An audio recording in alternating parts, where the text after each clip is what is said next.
Catacombs of the Black Vatican. That was a top 5 album on Billboard, 2 singles, My Dying Time, Angel of Mercy. When I checked out the credits for the musicians that played on it, there's only 3 names. There's only 3 of you.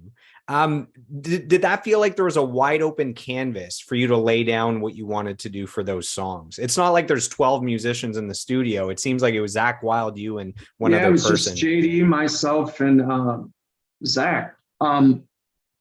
We wrote those songs that you listen to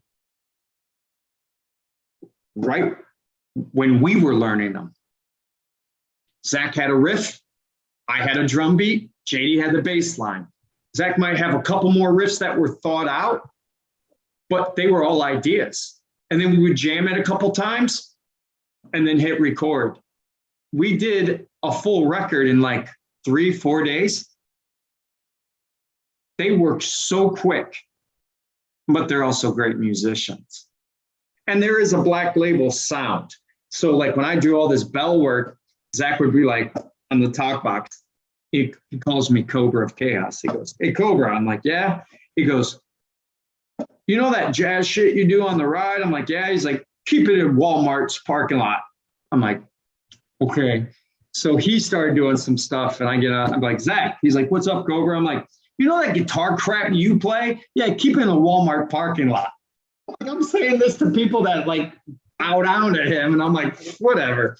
You know, it was just a great experience there in that studio. He allowed me to do me.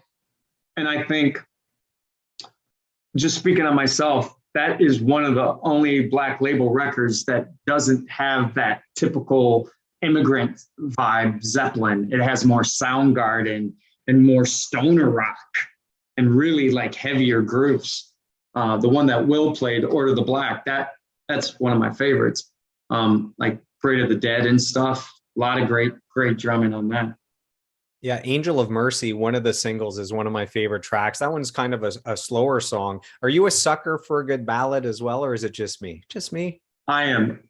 I think they're the hardest to play. I go with like Chad Kroeger says. Yes, everyone, it's not Chad Kroeger, it's Chad Kroeger of Nickelback. And he says, "It is so easy to write a sad song.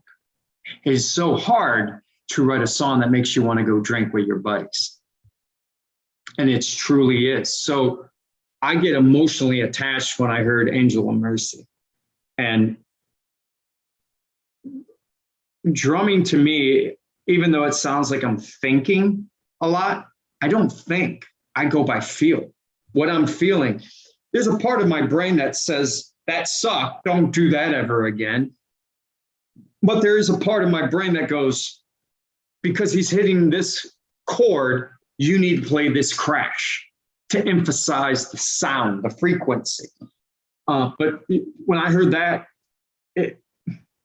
I know it, yep, I'll bust my chops on this, but Angel of Mercy was really hard to play because it sounds like One by U2 and Stairway to Heaven in his guitar solo. So it was really hard to not play the U2 drum beat or play the fills or the intricate part in Stairway to Heaven. We all take stuff from musicians. Good musicians borrow, great musicians steal. So when I heard that riff, I knew it needed to be sung, like kind of like One by U2. You're just there to support the melody. Again, there were no lyrics. It was just a riff. But I knew there was something special like Diary of Jane. His guitar playing is like no other. Like the way he attacks and comes down. And when I heard that, I was like, I know exactly what I'm going to play. And then JD, the virtuoso he is on bass, made it easy for me to find the pocket.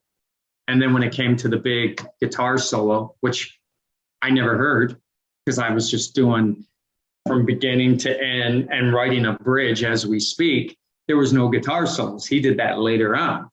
So if I heard the guitar solo, I would have felt it a little more there and maybe opened it up.